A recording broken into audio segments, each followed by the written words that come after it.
Mga koy, mayong gabi. Karon matagtag kaming tip. Unsaon day pag set up ang LPD? Ang LPD or low voltage disconnect. Ang LPD mao ni ang protection sa atong battery aron dili masagad ang gitawag og DOD or deep of discharge. Mao ni atong LPD koy. Gamay ra kay ni nga module pero dakog papel ni para sa atong solar setup. Una koy, dapat i-calibrate nimo daan ang voltahe sa imong LPD.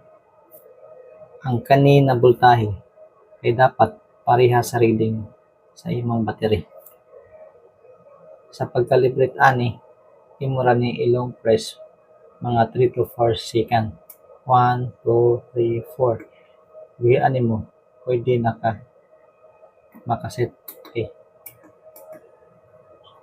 So ang reading sa akong battery kay mao na siya. Sagdaan na nimo mga automatic set na siya.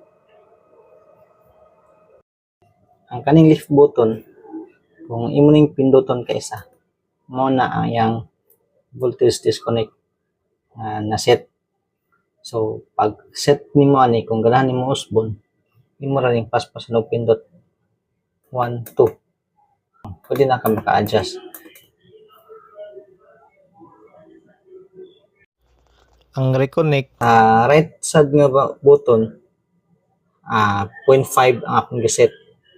So sa pag-set pod ani, imo gyapon sa pinduton kaduha.